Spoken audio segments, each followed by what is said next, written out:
Oke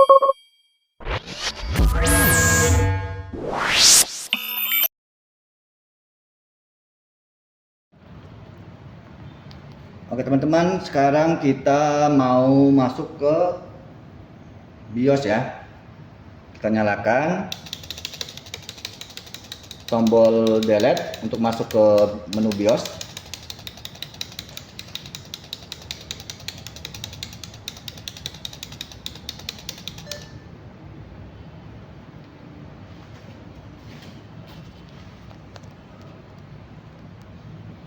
Ini speknya memang agak kecil ya, 1,6 GHz, dan ini RAM yang sudah kita upgrade tadi sebesar 8 GB ya. Oke.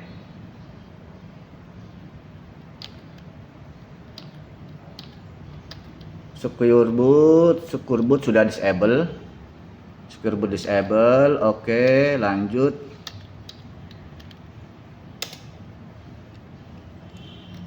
Nah, teman-teman, jadi saya sudah membuat file Windows 10 versi cloningan teman-teman ya. Jadi saya sudah membuat Windows cloningan yaitu Windows 10 Pro.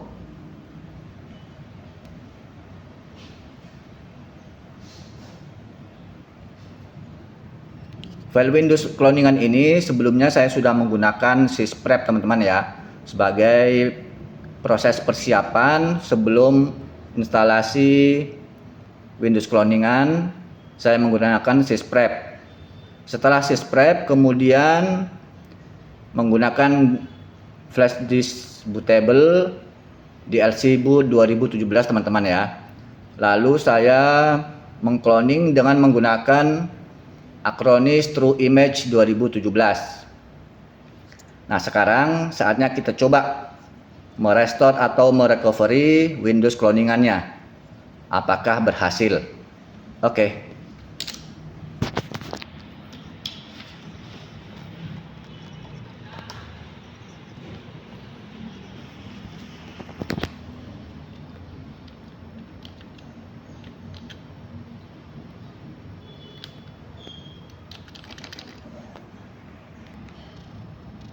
Oke teman-teman, setelah secure boot disable, lalu kita urutkan urutan booting menggunakan USB flash disk terlebih dahulu ya. Oke. Ya, oke. Urutan booting pertama menggunakan USB dan kita menggunakan UEFI teman-teman ya, bukan legacy. Kita menggunakan UEFI. Jadi Windows 10 yang saya cloning juga versi UEFI 64 bit teman-teman ya. Oke, lanjut kita tekan F10. Yes. Oke. Nah, jadi begini teman-teman. Beginilah tampilannya bootable flash disk DLC boot 2017 teman-teman ya. Oke, teman-teman bisa mendownload versi terbaru, kalau nggak salah sekarang DLC boot versi 2019. Selanjutnya kita pilih DLC boot V3.6, kemudian enter.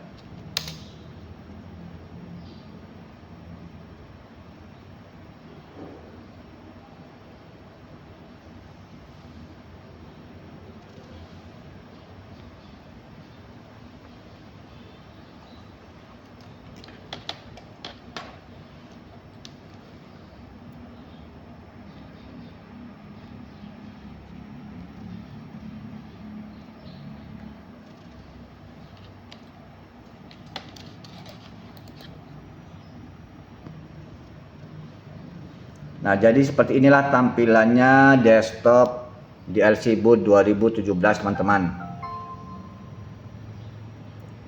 Selanjutnya kembali menggunakan Acronis True Image 2017 ya. Acronis True Image 2017. Klik 2 kali.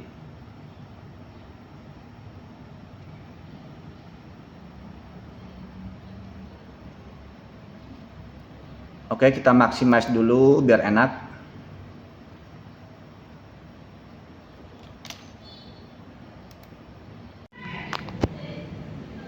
Oke teman-teman, langkah selanjutnya kita menambahkan harddisknya dulu teman-teman ya. Tools and Utilities, lalu kita pilih Add New Disk, klik. Nah lalu kita tambahkan harddisk SSD tadi teman-teman ya, SSD yang akan kita pasang Windows cloningannya. Kemudian kita pilih Next.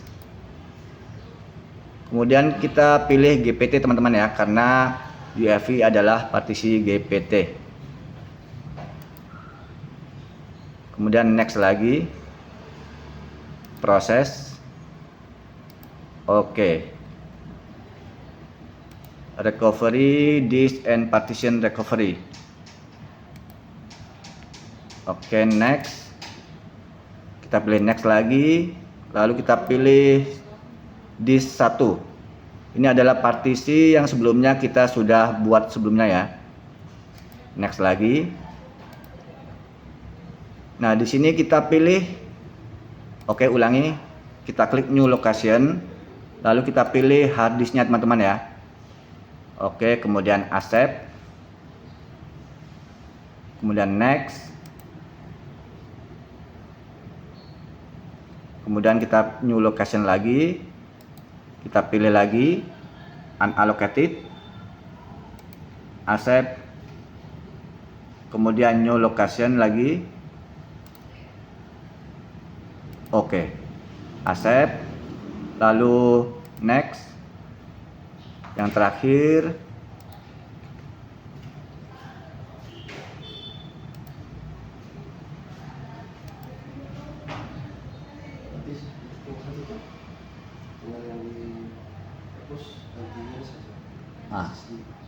yuk, siap. Oke.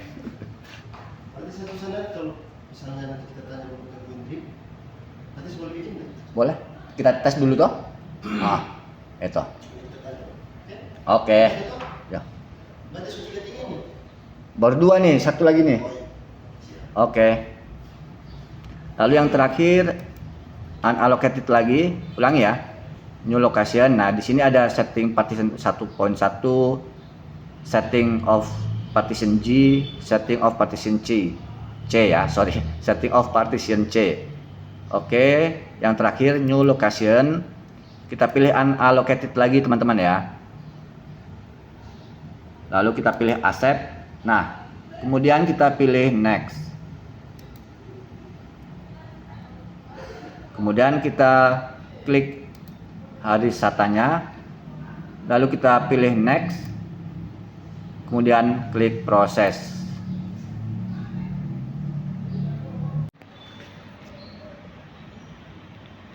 Oke teman-teman, beginilah penampakannya setelah restart teman-teman ya.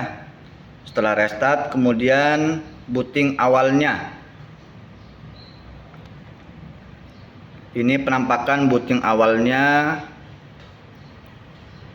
Windows hasil cloningan teman-teman ya.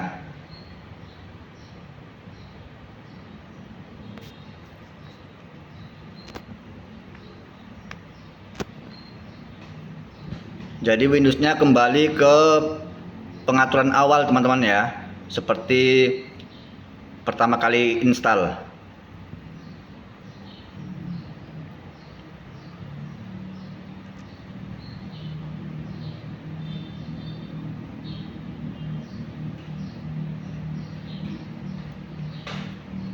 Sebagai catatan teman-teman, sebaiknya pada saat proses cloning automatic restart ataupun automatic shutdown jangan di checklist teman-teman ya, karena beberapa kali saya mencoba sebelumnya gagal teman-teman ya.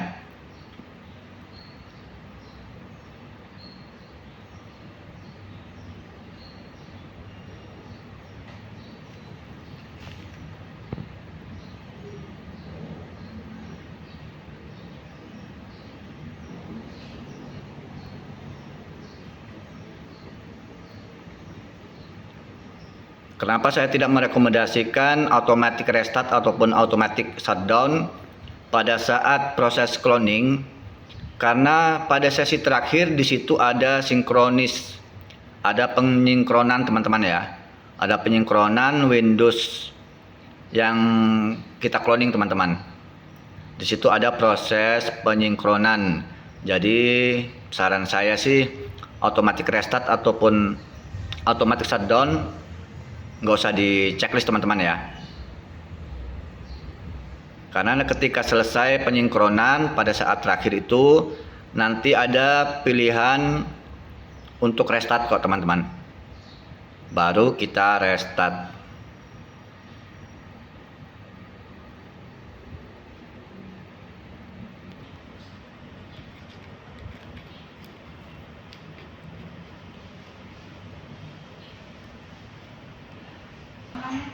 Oke, aman. Tapi ini tuh masa ada cek komputer gayanya belum? Belum sih. Cuman itu kan DP colokan terjadi itu mesti nanti minta apa di security card dong kasih perbaiki DP cok itu kan. Itu sah. Oke, mantap ya. Kasih nanti Saya balik lagi. siap.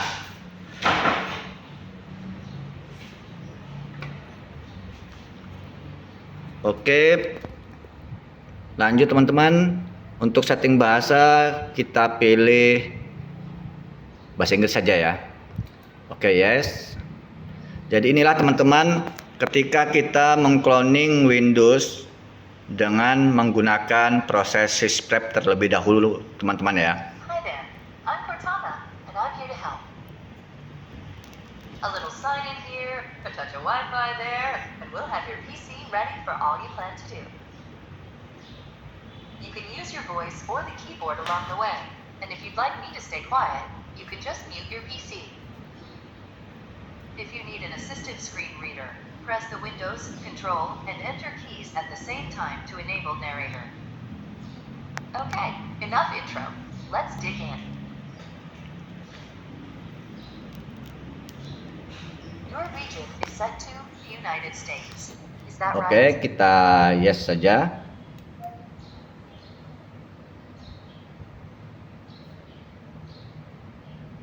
Your keyboard is Yes lagi.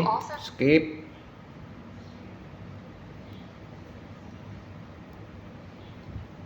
now let's Skip get you lagi. connected to Next Accept. up, Oke, teman-teman. type what you want to name your account. Nah, di sini kita memasukkan user baru. Jadi kalau kita pakai sysprep teman-teman, kita diminta user baru teman-teman ya. Itulah jika menggunakan sysprep terlebih dahulu. Jadi settingan Windows-nya seperti settingan awal lagi teman-teman. Okay. Hey, look, that's me. These are the settings Microsoft recommends. Go ahead and review them and select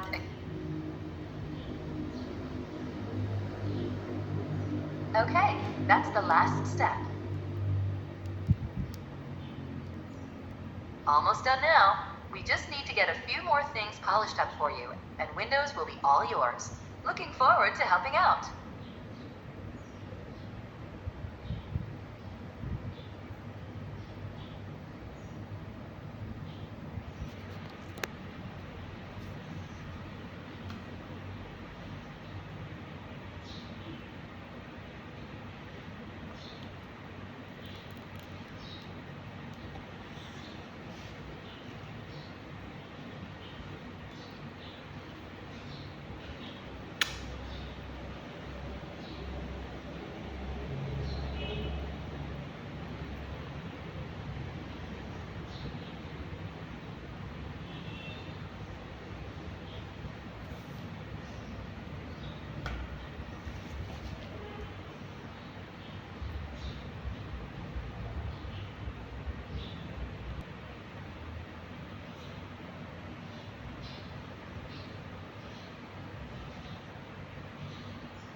Nah, jadi teman-teman,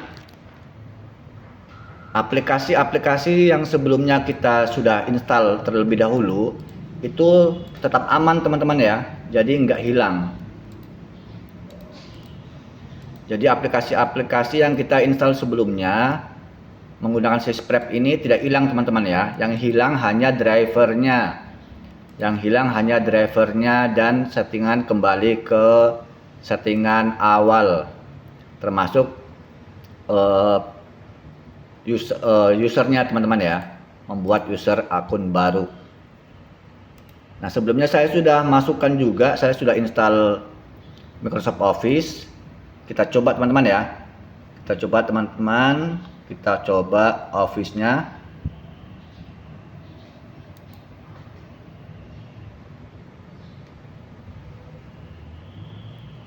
Nah, di sini hanya muncul keterangan bahwasannya menggunakan user Acer 2. Oke, kembali normal.